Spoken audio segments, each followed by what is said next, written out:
ada di ruangan Zoom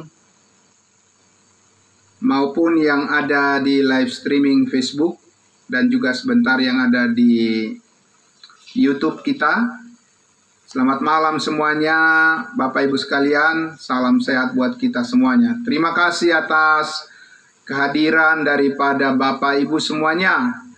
Ya, kita bersyukur kepada Tuhan, kita bisa kembali bertemu di malam hari ini. Sebelum kita beristirahat, seperti yang sudah dinyatakan dalam doa tadi oleh Ibu Beth, baiklah kita Bapak Ibu, saudara sekalian, bersama-sama akan merenungkan kebenaran firman Tuhan. Dan ini adalah kelanjutan dari apa yang sudah kita bahas di bagian pertama di hari Kamis yang lalu ya. Puji Tuhan Bapak Ibu sekalian, mudah-mudahan apa yang kita bahas malam hari ini semakin memperjelas buat kita semuanya nanti bagaimana kita memahami tentang anugerah kasih karunia Allah yang telah dinyatakan kepada semua orang, dan kita akan membedakan secara khusus bagaimana pengampunan yang diberikan oleh Allah dan bagaimana itu diterapkan kepada dua kelompok ya, dua kelompok umatnya ya, yang dibedakan. Dan sebelumnya saya ajak kita untuk berdoa untuk firman Tuhan. Mari kita berdoa. Terima kasih Bapa di surga, malam hari ini Tuhan, kembali kami bersyukur, kembali kami berterima kasih kepadamu Bapa atas anugerah-Mu yang telah kami rasakan dalam khususnya dalam satu hari Tuhan, penyertaan Tuhan bagi kami semua. Dan tiba saatnya Bapa, sebelum kami beristirahat, kami akan merenungkan kebenaran firman Tuhan. Engkau Roh Kudus yang menyertai semua saudara-saudara kami yang sudah berkenan hadir mengikuti acara ibadah Zoom Kamis Ministry kami, dan biarlah firman Tuhan tetap menjadi kekuatan yang sangat membawa sukacita dan damai sejahtera bagi kami semuanya. Terima kasih firman Tuhan yang meneguhkan kami semua. Tuhan memberkati juga saudara-saudara kami yang sedang dalam persiapan untuk masuk dalam pertemuan kami malam hari ini. Di dalam nama Tuhan Yesus kami berdoa. Amin. Baik, puji Tuhan. Ya, selamat malam juga untuk Pak Pardosi. Terima kasih. Baik, Bapak Ibu Saudara. Ya, jadi malam hari ini saya ingin melanjutkan apa yang sudah kita bahas pada hari Kamis yang lalu di bagian pertama, dan ini bagian yang kedua. Selamat malam juga untuk Bung Rivo dari Manado. Ya, puji Tuhan ya. Baik, Bapak Ibu Saudara, saya ingin mengajukan satu pertanyaan untuk kita nanti bersama-sama melihat jawabannya dari kebenaran firman Tuhan. Ya, terkait dengan topik kita memahami pengampunan, ya, yaitu bagaimana diterapkan pengampunan pekerjaan Kristus yang sudah selesai kepada umatnya Tuhan, umat pilihannya, yaitu bangsa Israel, dan juga diterapkan kepada kita sebagai tubuh Kristus saat ini ya. Nah, apabila kita bisa membedakan hal ini Bapak Ibu Saudara, maka pemberitaan Injil yang kita sampaikan itu akan menjadi jauh lebih terang benderang untuk dipahami oleh orang lain yang mendengarkan kesaksian kita. Amin. Karena kita ini semuanya adalah anak-anak Tuhan, orang-orang kudusnya Tuhan yang punya kerinduan ya, agar banyak orang yang mendengar Injil keselamatan ya. Dan kita berharap pemberitaan yang kita sampaikan, pemberitaan Injil yang kita sampaikan itu bukan menyesatkan orang lain, tetapi haruslah membuat orang lain bersyukur kepada Tuhan dan merasakan sukacita, mengalami damai sejahtera Tuhan, sehingga mereka juga menjadi bagian dari tubuh Kristus yang melayani dengan tepat, ya, melayani Tuhan dengan tepat. Nah, Bapak Ibu Saudara, saya mengajak kita untuk melihat pertama dari kebenaran firman Tuhan untuk menjawab pertanyaan kita, apa yang telah dicapai oleh Kristus di atas kayu salib, ya, apa yang dicapai oleh Kristus Yesus ketika Dia menyerahkan tubuhnya, menyerahkan dirinya, dan ketika darahnya ditumpahkan di bukit Kalvari, apa yang dicapai oleh Kristus dengan pengorbanannya di kayu salib. Kita akan melihat pertama dari Yohanes pasal 19. Yohanes 19, mari kita buka Alkitab kita. Yohanes 19 ayatnya, ya, saya akan membacakan dari ayat 28, tapi nanti kita akan lihat di ayat 30 saja yang menjadi fokus kita. Ya, saya baca di situ judul perikopnya ditulis di situ, tercantum Yesus mati. Sesudah itu, ayat 28, sesudah itu karena Yesus tahu bahwa segala sesuatu telah selesai, berkatalah Ia, supaya genaplah yang ada tertulis dalam kitab suci, aku haus. Di situ ada suatu bekas penuh anggur asam, maka mereka mencucukkan bunga karang yang telah dicelupkan dalam anggur asam pada sebatang hisop, lalu mengunjukkannya ke mulut Yesus. 30. Sesudah Yesus meminum anggur asam itu, berkatalah Ia, sudah selesai. Lalu Ia menundukkan kepalanya dan menyerahkan nyawanya. Sudah selesai. Bapak Ibu Saudara yang dikasihi Tuhan Yesus, ya, kita tentunya sudah banyak mengetahui bahwa kedatangan Yesus Kristus ke dunia ini adalah untuk terutama bagaimana Dia menebus manusia dari segala dosa. Dan kalau kita lihat di Yohanes pasal 1, Yohanes pasal 1 itu juga sudah ditegaskan oleh Yohanes Pembaptis, ya, ditegaskan oleh Yohanes Pembaptis di dalam Yohanes pasal 1 ayatnya yang ke-29. Ya, di sini dikatakan Yohanes pasal 1 ayatnya yang ke-29. Ya, Yohanes Pembaptis berkata, pada keesokan harinya Yohanes melihat Yesus datang kepadanya, dan ia berkata, Yohanes berkata, lihatlah anak domba Allah yang menghapus dosa dunia. Ya, jadi jelas sekali, ya, umatnya, yaitu orang-orang yang percaya kepada Yesus Kristus pada saat pelayanannya di bumi, mereka tahu persis bahwa kedatangan Yesus adalah untuk menebus umatnya dari dosa-dosa mereka, ya. Dan kita tahu juga ketika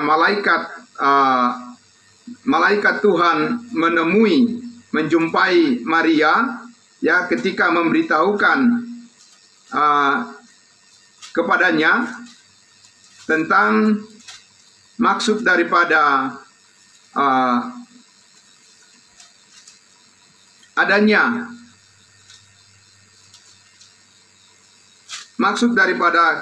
kelahiran daripada Yesus Kristus. Di Matius pasal 1 kita lihat, ya, Matius pasal 1 kita lihat di ayatnya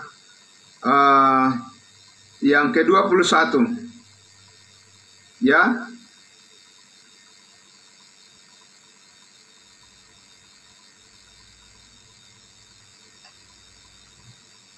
Ya, malaikat Tuhan menampakkan diri kepada Yusuf, ya.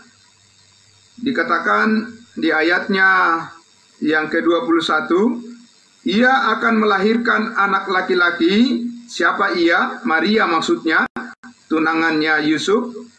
Ia akan melahirkan anak laki-laki, dan engkau akan menamakan dia Yesus, karena dialah yang akan menyelamatkan umatnya dari dosa mereka. Nah, jadi Bapak Ibu Saudara yang dikasihi Tuhan Yesus, bahwa bangsa pilihannya, bangsa Israel, mereka sudah mengetahui bahwa tujuan daripada kelahiran daripada Yesus Kristus, kehadiran daripada Yesus Kristus adalah untuk mengampuni dosa-dosa mereka, ya. Dan puncaknya, ya Bapak Ibu Saudara, puncaknya itu digenapi oleh Yesus Kristus adalah pada saat ia hendak menyerahkan nyawanya di atas kayu salib itu. Tadi sudah kita baca di Yohanes pasal 19, dia mengatakan sudah selesai, ya. Nah, Bapak Ibu Saudara yang dikasihi Tuhan Yesus, jadi karena itu kita lihat bahwa pada saat kematian Yesus Kristus, disitulah Yesus Kristus mencapai pengampunan akan segala dosa bagi umat manusia seluruhnya, ya, seluruhnya, baik bagi bangsa Israel maupun bagi bangsa lain. Nah, itu yang pertama. Lalu yang kedua, kita tentunya menanyakan satu hal lagi, Bapak Ibu Saudara, untuk kita jawab lagi dari kebenaran firman Tuhan. Ketika Tuhan Yesus sudah mengatakan di atas kayu salib sudah selesai, yaitu pengampunan dosa mereka, dosa umatnya. Pertanyaannya adalah, apakah pengampunan yang sudah selesai itu langsung diterapkan bagi umat Israel, bagi bangsa Israel? Apakah langsung Allah menerapkan pengampunan segala dosa yang sudah selesai itu bagi mereka? Ataukah orang Israel masih harus mengalami pertobatan, ya, mengaku dosa-dosa mereka, barulah mereka mendapatkan pengampunan? Nah, ini penting kita pahami, supaya nanti kita lihat perbedaannya, ya, bagaimana Tuhan menerapkan pengampunan itu sekaligus kepada kita sebagai tubuh Kristus saat ini. Itu berbeda cara Tuhan menerapkannya kepada bangsa Israel. Jadi kita tidak boleh mencampur adukan itu, ya Bapak Ibu Saudara, ya. Tidak boleh kita mencampur adukan bagaimana cara Tuhan menerapkan pencapaian pengampunan yang telah diraih oleh Kristus Yesus melalui darahnya yang kudus. Itu tidak sama kepada bangsa Israel dan kepada kita. Penerapannya, dasarnya adalah sama, ya Bapak Ibu, ya. Jadi siapa yang mengampuni segala dosa bangsa Israel? Yesus Kristus oleh darahnya. Siapa yang mengampuni segala dosa kita sebagai tubuh Kristus? Yesus Kristus sendiri yang mengampuninya, segala dosa kita. Tapi pertanyaannya adalah, apakah pengampunan itu, ya, apakah pengampunan segala dosa yang sudah dicapai oleh Kristus di atas kayu salib itu langsung dialami oleh seluruh bangsa Israel sebagai bangsa pilihannya, sehingga mereka bisa hidup di hadapan Allah sebagai umat kerajaannya yang menjadi representasi daripada Allah untuk membawa berkat kepada seluruh dunia? Jelas tidak. Dari mana kita tahu, Bapak Ibu Saudara? Ya, mari kita lihat di dalam Kisah Para Rasul 2 ayatnya yang ke-39. Kisah Para Rasul 2 ayatnya yang ke-39. Saya ajak kita semua membuka Alkitab kita, ya, untuk melihat Kisah Para Rasul 2 ayatnya yang ke-39. Ya, kita akan membaca dari ayatnya yang ke-36. Ya, ayatnya yang ke-36. Ini Kisah Para Rasul ini, tentunya Kisah Para Rasul 2 ini adalah kisah di mana sesudah Yesus terangkat ke surga, bukan? Sesudah Yesus Kristus naik ke surga, terjadilah apa yang dinubuatkan oleh Nabi Joel, yaitu pada hari Pentakosta, yaitu hari di mana turunnya Roh Kudus kepada orang-orang percaya, yaitu orang-orang percaya dari umat Israel. Nah, sekarang kita lihat bagaimana pesan daripada Petrus, ya, bagaimana Petrus berkhotbah, bagaimana Petrus menyampaikan berita tentang pengampunan kepada bangsa Israel, meskipun Yesus sudah selesai mengerjakan pengampunan untuk mereka. Tetapi mari kita lihat apa yang dikatakan oleh Petrus di dalam berita khotbahnya, ya, di ayatnya yang ke-36. Jadi seluruh kaum Israel harus tahu dengan pasti. Ingat Bapak Ibu Saudara, Petrus berbicara kepada siapa? Kepada seluruh kaum Israel. Ya, saudara dan saya bukan kaum Israel. Kita adalah orang-orang dari suku yang berbeda, dan kita bukanlah orang Yahudi, ya. Jadi seluruh kaum Israel harus tahu dengan pasti bahwa Allah telah membuat Yesus yang kamu salibkan itu menjadi Tuhan dan Kristus. Ketika mereka mendengar hal itu, hati mereka sangat terharu. Orang-orang Israel yang mendengar khotbah Petrus pada saat itu sangat terharu hati mereka. Lalu mereka bertanya kepada Petrus dan rasul-rasul lain, apakah yang harus kami perbuat saudara-saudara? Nah, terhadap kesalahan, terhadap dosa, kekeliruan yang besar yang dilakukan oleh bangsa Israel atas penyaliban daripada Yesus Kristus itu, apa yang harus mereka perbuat, saudara-saudara? Apa yang harus sikap mereka apa? Ya, ayat 38 dikatakan, jawab Petrus kepada mereka. Siapa mereka? Mereka adalah orang Israel. Ya, bukan bangsa lain seperti kita, tapi kepada bangsa Israel, kepada orang-orang Israel. Dikatakan jawabannya apa? Jawab Petrus kepada mereka, bertobatlah dan hendaklah kamu masing-masing memberi dirimu dibaptis dalam nama Yesus Kristus. Untuk apa? Untuk pengampunan dosamu. Ya. Dan maka kamu akan menerima karunia Roh Kudus. Ayat 39. Sebab bagi kamulah janji itu, dan bagi anak-anakmu, dan bagi orang-orang yang masih jauh, yaitu sebanyak yang akan dipanggil oleh Tuhan Allah kita.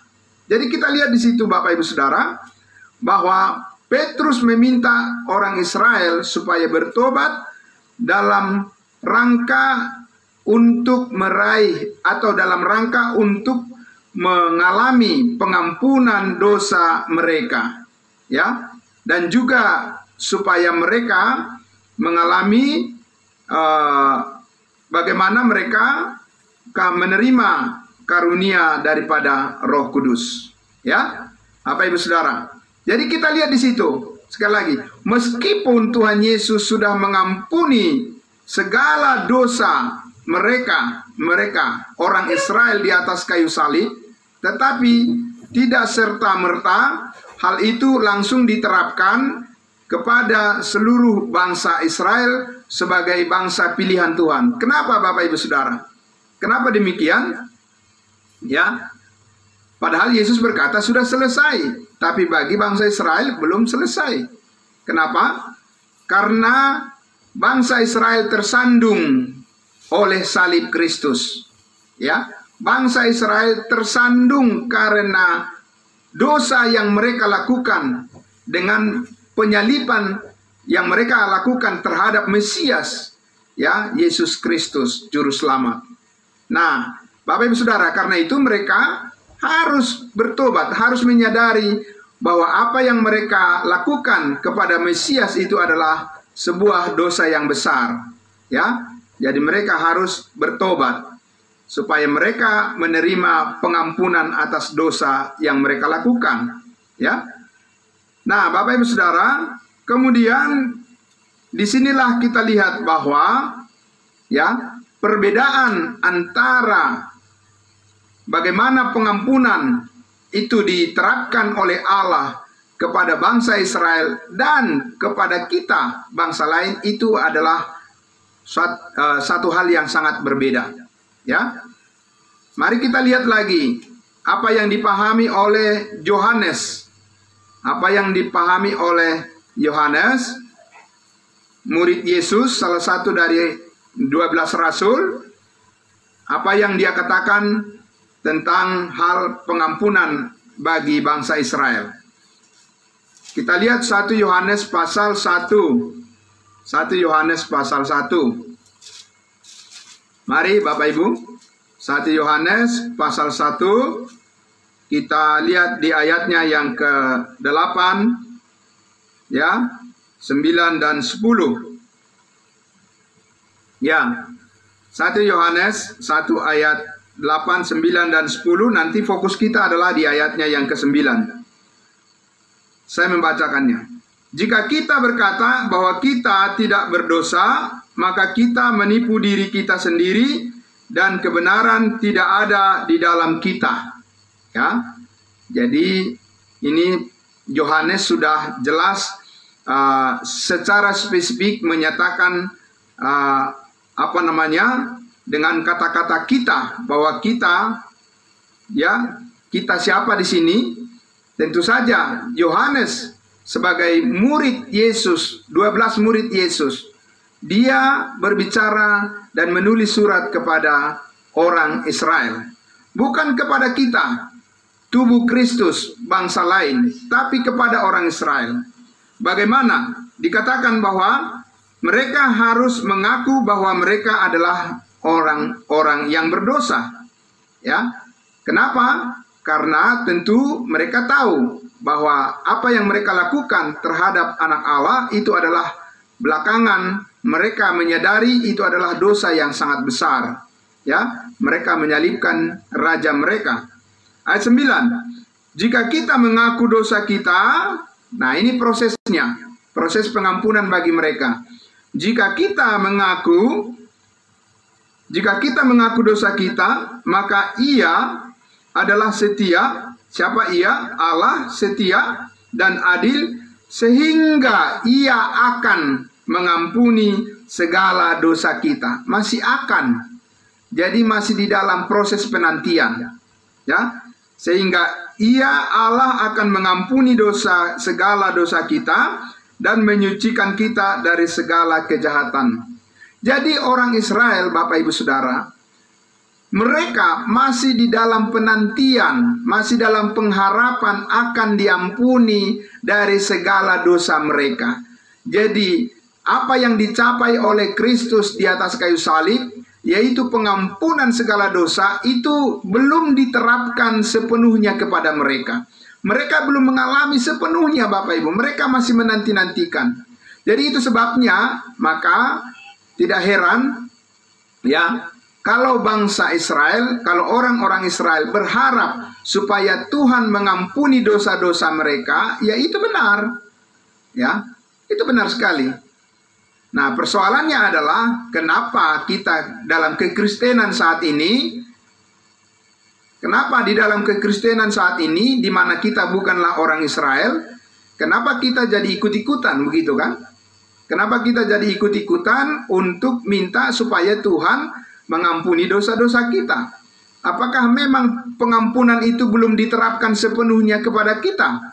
Ataukah sudah? Apa yang sudah selesai itu sekaligus sudah diterapkan oleh Allah kepada kita ketika percaya, dan itu sebabnya kita dimeteraikan dengan Roh Kudus.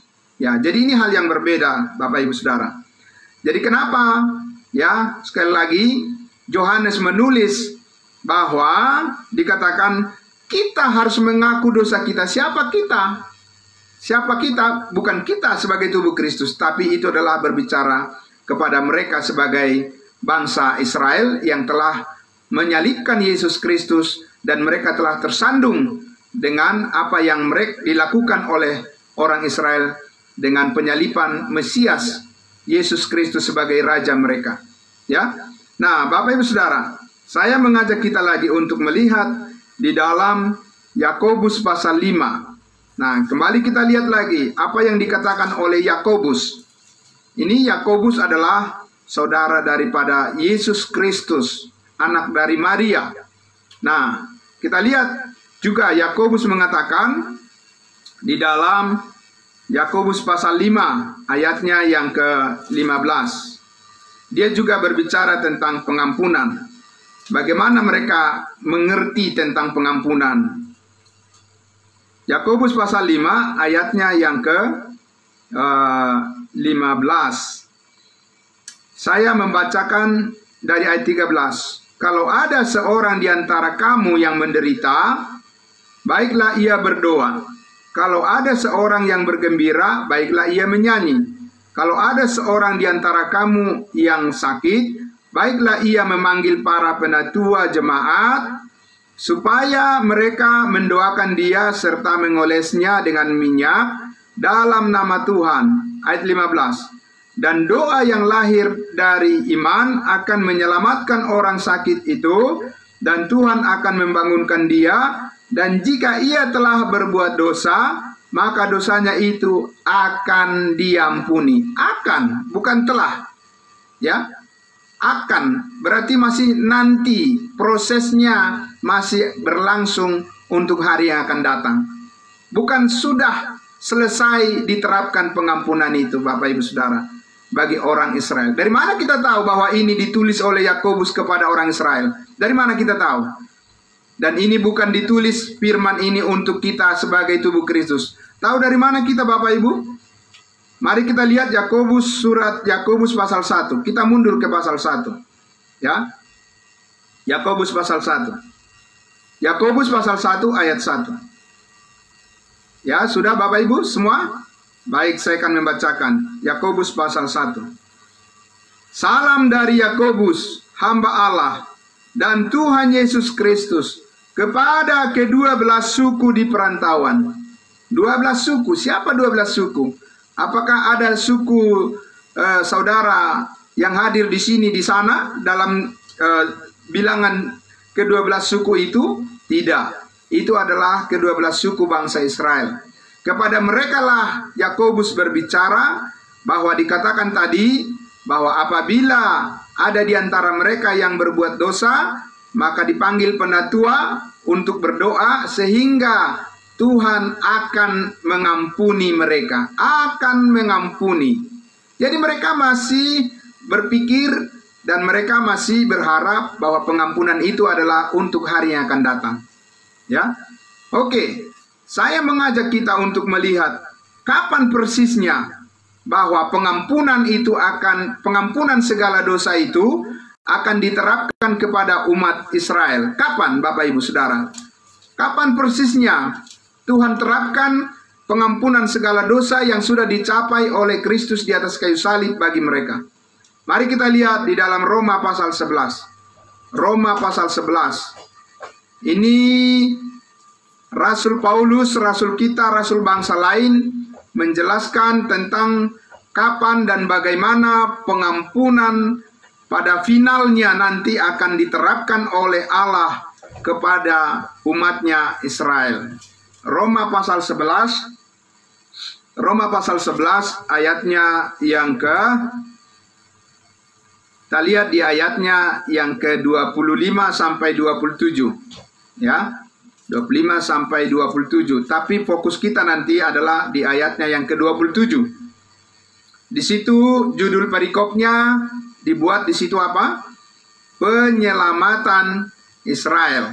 Nah, berarti orang Israel nanti akan diselamatkan dan mereka akan benar-benar diampuni secara total. Ya. Bagaimana itu skenarionya? Bagaimana itu rancangannya? Begini. Ayat 25. Sebab saudara-saudara, supaya kamu jangan menganggap dirimu pandai, aku mau agar kamu mengetahui rahasia ini. Sebagian dari Israel telah menjadi tegar, sampai jumlah yang penuh dari bangsa-bangsa lain telah masuk. 26. Dengan jalan demikian, ya, seluruh Israel akan diselamatkan. Jadi bangsa Israel belum diselamatkan. Mereka juga belum diampuni sepenuhnya. Seperti ada tertulis, dari Sion akan datang penebus, ia akan menyingkirkan segala kefasikan daripada Yakub, dan inilah perjanjianku dengan mereka. apabila aku menghapuskan dosa mereka. Apabila Allah menghapuskan dosa orang-orang Israel. Kapan? Bukan sekarang. Karena apa? Karena di ayat 25 dikatakan ya, bahwa ini adalah sebuah rahasia, bahwa sebagian dari orang Israel telah tegar hatinya sampai jumlah yang penuh dari bangsa-bangsa lain masuk ke dalam tubuh Kristus. Dengan begitu pengangkatan akan tiba dan kita akan diselamatkan, dibawa ke surga. Kemudian Allah kembali untuk menyelamatkan umatnya Israel di bumi ini. Ya, nah Bapak Ibu Saudara, jadi kita lihat bahwa pengampunan segala dosa dari Allah akan diterapkan kepada bangsa Israel apabila kita sebagai tubuh Kristus sudah diakhiri sebagai program Allah dengan hadirnya, dengan datangnya Yesus Kristus di awan-awan. Maka Allah kembali kepada umatnya, bangsa pilihannya, yaitu bangsa Israel. Nah, saya mengajak kita melihat di dalam Ibrani pasal 8, ya, dalam kondisi apa orang Israel nanti benar-benar diampuni oleh Allah dari segala dosa mereka. Ya, kita lihat Bapak Ibu di dalam Ibrani pasalnya yang ke-8, ya. Ibrani pasal 8. Mari. Ibrani pasal 8, kita lihat ayatnya yang saya akan membacakan ayat mulai dari ayatnya yang ke-8. Ya. Tetapi sekarang sudah Bapak Ibu, Roma 8 dari ayatnya yang ke-6. Tetapi sekarang ia telah mendapat suatu pelayanan yang jauh lebih agung, karena ia menjadi pengantara dari perjanjian yang lebih mulia, yang didasarkan atas janji yang lebih tinggi. Nah, ini perjanjian baru maksudnya, ya. Jadi pengampunan itu nanti benar-benar akan dialami sepenuhnya oleh bangsa Israel pada saat mereka hidup di dalam perjanjian yang baru, ya. Nah, kita lihat di ayat 7. Sebab sekiranya perjanjian yang pertama itu tidak bercacat, yaitu perjanjian lama maksudnya, hukum Taurat, tidak akan dicari lagi tempat untuk yang kedua. Sebab ia menegur mereka ketika ia berkata, sesungguhnya akan datang waktunya, demikianlah firman Tuhan, aku akan mengadakan perjanjian baru dengan kaum Kristiani. Nggak ada dikatakan begitu, Bapak Ibu Saudara. Perjanjian baru tidak dikatakan Allah buat dengan kaum Kristiani. Tidak. Tapi di situ apa? Dikatakan aku, Allah akan mengadakan perjanjian baru dengan kaum Israel dan dengan kaum Yehuda. Ya kan? Kecuali saudara-saudara memaksakan diri sebagai orang Yahudi atau orang Israel, maka itu tentunya adalah satu pemahaman yang kurang tepat. Karena kita adalah orang-orang di luar Israel dan di luar Yahudi.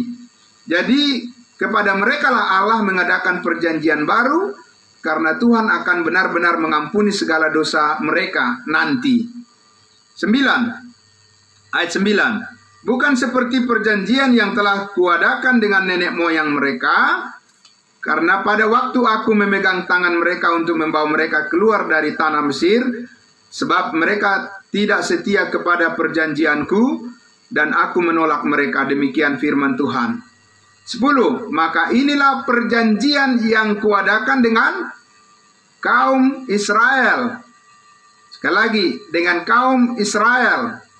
Sesudah waktu itu, demikianlah firman Tuhan, aku akan menaruh hukumku dalam akal budi mereka dan menuliskannya dalam hati mereka.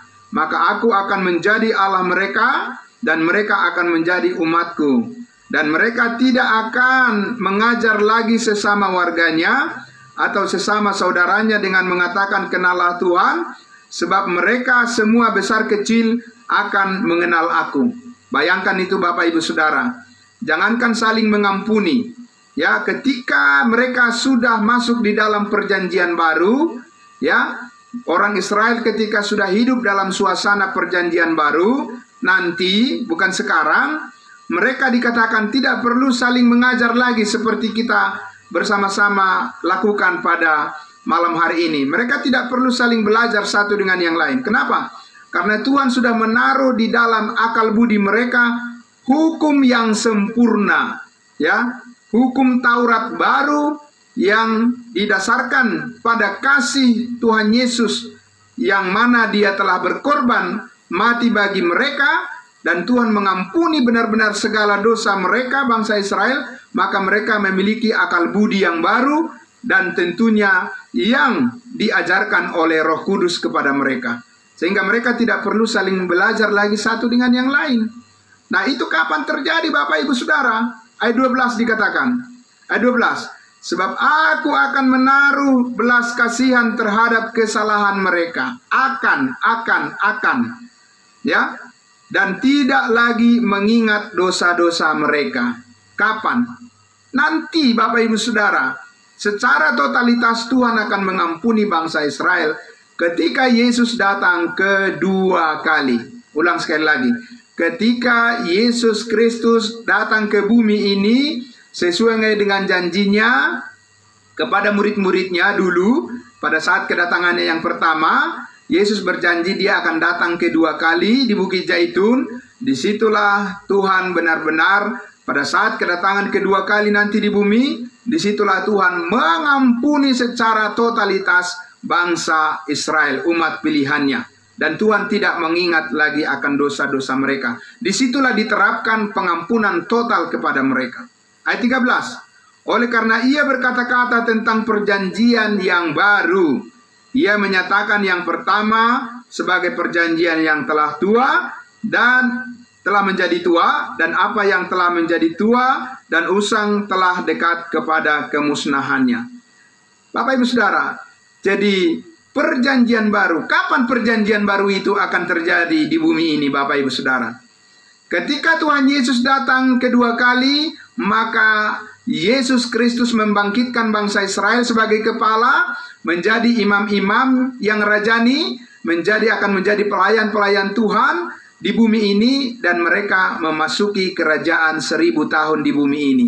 Itulah pelayanan perjanjian baru, di mana bangsa Israel menjadi umat pilihan Tuhan yang menerima pengampunan secara total, menerima kerajaan damai di bumi selama 1000 tahun.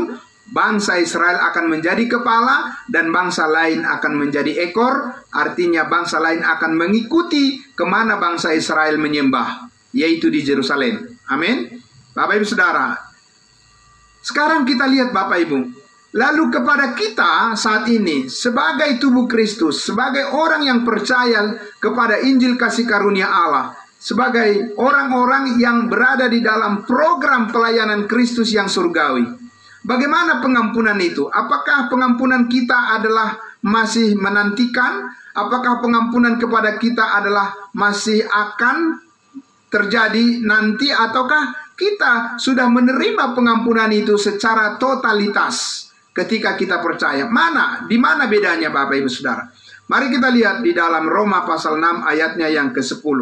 Roma pasal 6. Paulus yang menyatakan model pengampunan yang dilakukan oleh Allah kepada kita sebagai tubuh Kristus. Karena Paulus adalah rasul bagi bangsa lain, dan dia adalah rasul bagi tubuh Kristus satu-satunya. Roma pasal 6 ayatnya yang ke-10, ya. Roma 6 ayatnya yang ke-10.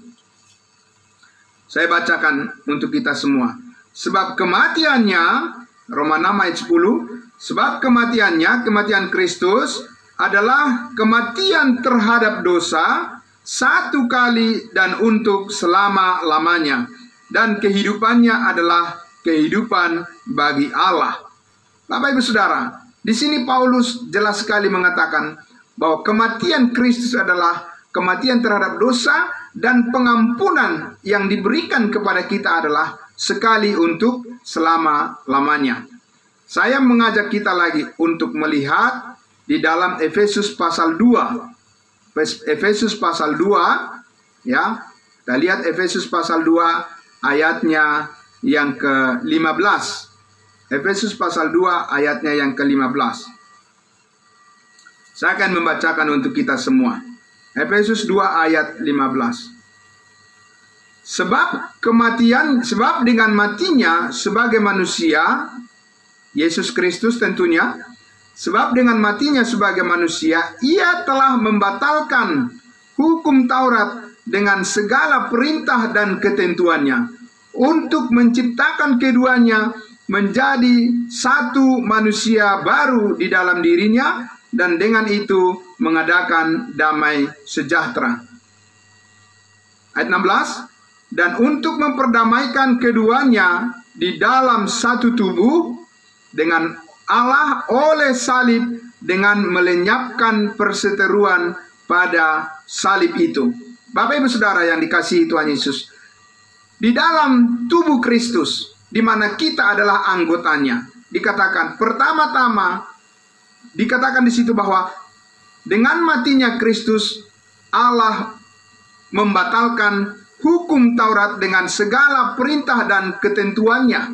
Ya, itu artinya tidak ada lagi tuntutan bagi kita, Bapak Ibu Saudara, akibat daripada dosa-dosa, ya, dosa-dosa kita. Kenapa? Karena segala dosa kita sudah ditimpakan kepada tubuh Kristus di atas kayu salib, dan itu diterapkan pengampunan itu kepada kita ketika kita percaya, kemudian kita dijadikan menjadi anggota tubuh Kristus yang kekal.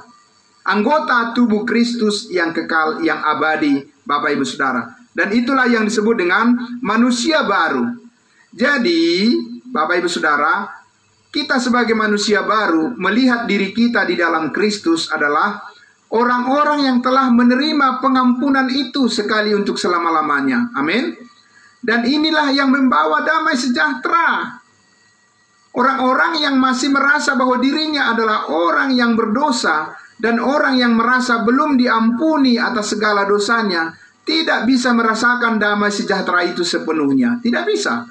Kenapa Bapak Ibu Saudara? Karena masih tertuduh, masih tersangka, masih orang yang didakwa atas dosa-dosanya. Kalau orang-orang itu masih merasa dirinya adalah orang yang berdosa. Tetapi di dalam Kristus kita ini adalah orang-orang kudusnya Tuhan. Amin. Itulah manusia baru kita. Itulah manusia baru yang sudah dibebaskan dari segala dosa kita. Dan itu terjadi sekali untuk selama-lamanya. Ya, manusia baru kita bukan akan menerima pengampunan di hari akan datang, tetapi manusia baru kita telah menerima secara total pengampunan itu sekaligus ketika kita percaya kepada Injil keselamatan. Yesus mati menghapuskan segala dosa kita. Inilah berita yang harus kita sampaikan kepada semua orang, Bapak Ibu Saudara. Nah, saya masih mengajak kita untuk melihat di dalam Kolose pasal 2. Kolose pasal 2, ya. Kolose pasal 2 ayatnya yang ke-13 dan ayatnya yang ke-14. Oke. Ya. Kolose pasal 2 ayat 13 dan 14. Mari kita lihat firman Tuhan ini, Bapak Ibu Saudara. Dikatakan di situ, sudah, saya akan membaca. Kamu juga meskipun dahulu mati oleh pelanggaranmu. Siapa yang dimaksud dengan kamu juga? Ya, ini adalah berbicara tentang tubuh Kristus, orang-orang kudusnya Tuhan yang ada di Kolose, dan sama seperti kita juga adalah orang-orang kudusnya Tuhan.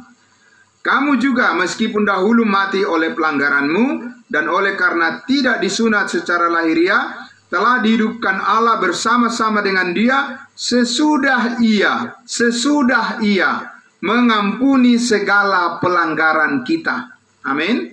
Ayat 14, dengan menghapuskan surat hutang yang oleh ketentuan-ketentuan hukum mendakwa dan mengancam kita, dan itu ditiadakan oleh Kristus dengan memakukannya pada kayu salib. Segala dosa kita sudah ditiadakan oleh Allah dan dipakukan di atas kayu salib bersama dengan tubuh Kristus yang dikorbankan di atas bukit Golgota. Amin. Puji Tuhan Bapak Ibu Saudara. Jadi semua pelanggaran kita telah diperhitungkan oleh Allah di dalam tubuh Kristus. Dia menanggungnya dan Yesus berkata sudah selesai. Apa yang sudah selesai dicapai oleh Kristus, yaitu pengampunan segala dosa, itu kita terima sebagai kasih karunia saat ini, dan secara total kita sudah menerima pengampunan, bukan besok, bukan minggu depan, bukan bulan depan, bukan yang akan datang. Kita diampuni, bukan pada saat Yesus Kristus datang di awan-awan, apalagi saat Kristus datang kedua kali. Bukan di situ momen di mana Allah menyatakan bahwa kita sudah menerima pengampunan itu. Tapi kapan, Bapak Ibu Saudara? Yesus berkata di atas kayu salib, sudah selesai. Dan ketika kita percaya apa yang sudah selesai dicapai oleh Kristus, yaitu pengampunan segala dosa, diterapkan di dalam hidup kita, maka kita sekarang memperoleh damai sejahtera itu untuk selama-lamanya. Amin. Bapak Ibu Saudara, karena itulah mengapa kita penting untuk bersemangat terus memberitakan Injil keselamatan. Mari kita contoh, ya, pelayan-pelayan Tuhan, orang-orang percaya, orang-orang kudus, seperti Paulus, adalah orang yang pertama, yang luar biasa, menerima pengampunan segala dosa, dan berdasarkan penyalipan Kristus sebagai kasih karunia, maka dia begitu luar biasa memberitakan Injil Kristus kepada semua orang tanpa rasa takut dan gentar. Maka Bapak Ibu Saudara dan sayalah saat ini yang diberkati oleh Tuhan dengan damai sejahtera itu. Itu sebabnya kita bisa mengucap syukur dalam segala hal, di dalam segala situasi, apapun yang terjadi, dunia ini tidak akan membuat kita menjadi kendor semangat kita dalam melayani Tuhan. Amin. Itu sebabnya Paulus mengatakan, janganlah hendaknya kerajinanmu kendor, tetapi hendaklah rohmu menyala-nyala dan layanilah Tuhan. Beginilah Bapak Ibu Saudara salah satu yang kita alami sebagai bukti bahwa kita ini sudah menerima damai sejahtera Tuhan melalui pengampunan akan segala dosa. Kita berkumpul, kita bertemu, dan kita sama-sama belajar firman Tuhan. Karena kita tahu dengan terus kita memahami kebenaran firman Tuhan, maka kita akan terus dikuatkan untuk melayani Dia. Terpujilah Bapa kita di surga, Tuhan kita Yesus Kristus, yang telah mengaruniakan kepada kita segala berkat rohani di dalam surga. Dan mari kita terus Bapak Ibu saling berdoa satu dengan yang lain, dan kita saling menguatkan. Kita terus belajar untuk memahami rencana Tuhan yang sungguh indah dalam kehidupan kita. Mari kita berdoa. Bapa di dalam surga, terima kasih Tuhan Yesus. Inilah kami Tuhan, orang-orang yang telah Engkau karuniakan pengampunan akan segala dosa, sehingga kami bisa mengerti dan kami pun bisa menerapkannya di dalam kehidupan kami, bahwa kami harus menjadi orang-orang yang ramah seorang terhadap yang lain. Orang-orang yang penuh dengan kasih mesra daripada Kristus Yesus. Karena Allah telah mengampuni kami atas segala dosa kami, maka kami pun punya kewajiban untuk mengampuni sesama kami sebagaimana Allah telah mengampuni kami dengan sempurna. Terima kasih Bapa di dalam surga, Engkaulah yang mengerjakan kekuatan itu di dalam diri kami semua, sehingga kami menjadi orang-orang yang membawa damai sejahtera kepada semua orang di mana saja. Terpujilah namamu Yesus Kristus Tuhan kami, kekal sampai selama-lamanya. Haleluya. Amin. Amin. Terima kasih saudara-saudaraku semuanya. Ya, puji Tuhan. Selanjutnya saya serahkan kepada Bapak Pardosi untuk mengarahkan kita di dalam diskusi kita selanjutnya. Ya, Tuhan Yesus memberkati.